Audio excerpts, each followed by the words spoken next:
The Selfish Path to Romance. Download Chapter 1 for free at drkenner.com and at amazon.com. Leanna, you're dealing with your own anger. Is that true? Oh, yeah, absolutely. Well, I've got a history of some crazy things. My dad and my brother are bipolar. Okay. He was an alcoholic. Who's the he? Your brother? Your father was an alcoholic?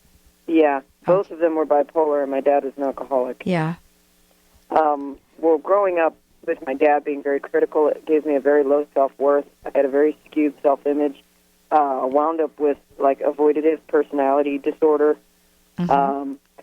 Okay, avoidant, meaning that you pretty much wanted to go in a corner and not deal with the world? Yeah, pretty much. I just took everything that was a problem to me and just stuffed it down deep inside. What the problem with that is that it redirected all my anger and all the things towards myself and gave me a very, very skewed self-image from there. Okay. And since then, about a year ago, I've found myself and worked on a lot of issues and been able to get away from a lot of things, but I'm having particular trouble with my anger. I get very irritated. Now, some of it might have to do, I might have some bipolar because my dad obviously had it, my brother got it.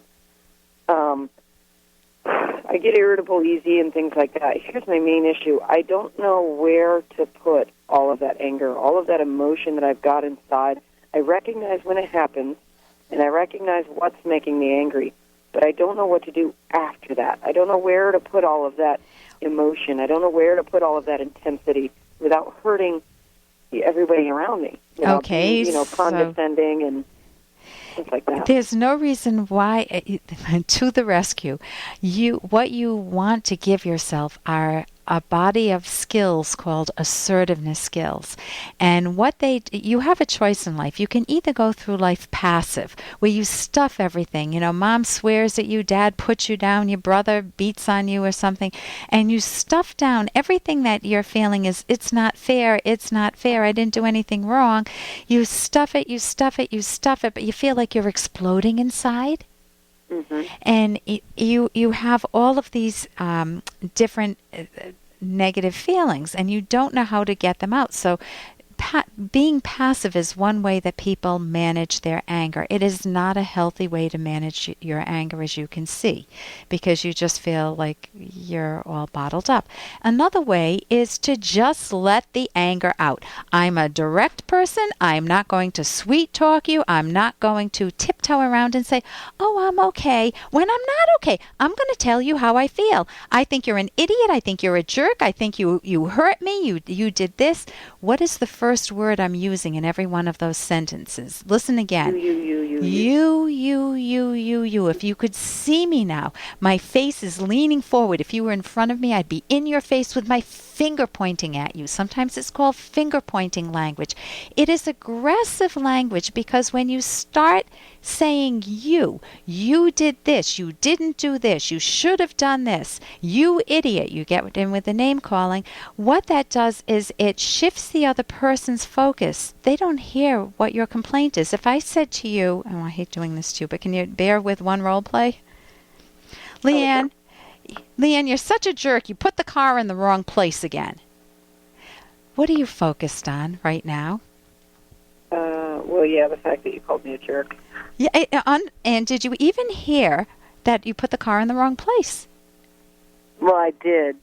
You can hear it, but your focus shunts over. It shifts over to, don't call me a jerk. Don't call me an idiot. I didn't do anything wrong. I'll park where I damn please. And you get into this rebellious, don't tell me what to do, don't put me down.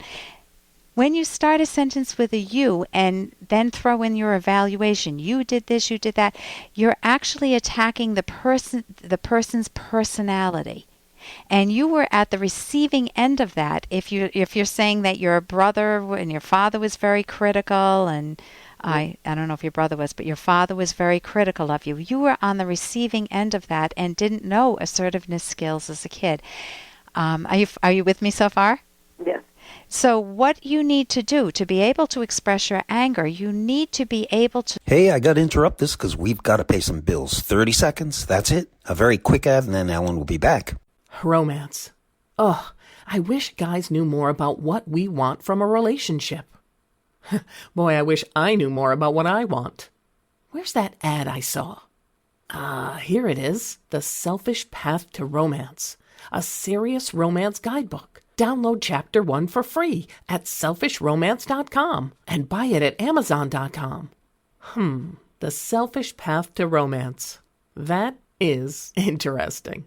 So what you need to do to be able to express your anger, you need to be able to switch the yous to I's.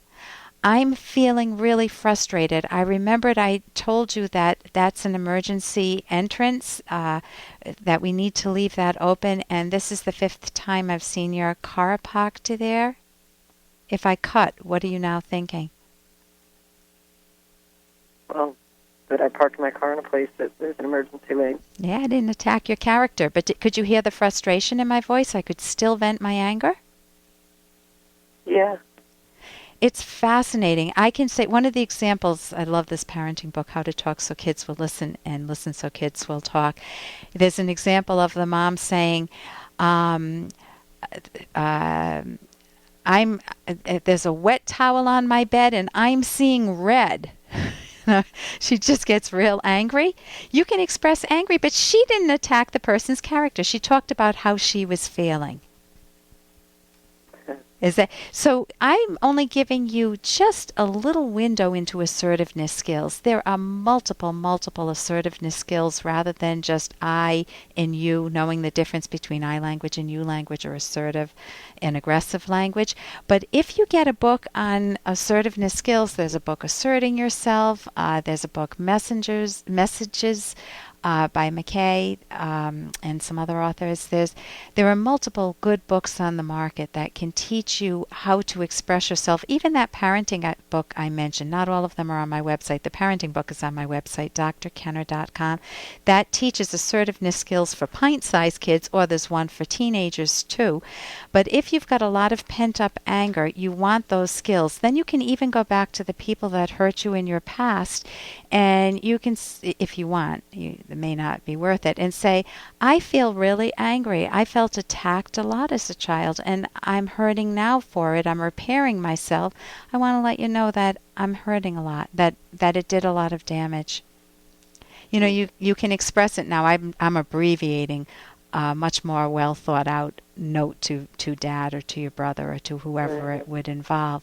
But if you're angry with yourself too because you've kept stuff in, that you've betrayed yourself, then instead of getting angry with yourself, learn the skills and grow. Use that anger to motivate you to love your life. So thank you so much for your call, Leanne. And here's a little more from Dr. Kenner. I just moved in with my son, and it ain't working. There's a lot of tension between us. I guess I didn't see he had a whole new life planned for himself, and I kind of got in the way. And what happens if you have your parent move in with you? You've got caretaker responsibilities, and what is it like for you? It's hard to come and go and not pay attention to your parent, and yet you still want some of the freedom you used to have, and yet you love your parent. And from the parent's point of view, they may think, oh, great, I'm moving in with my son or my daughter. Or they may think, oh my God, I have to live with them. I thought finally once I launched them, they were out of the house. I no longer had to live with them.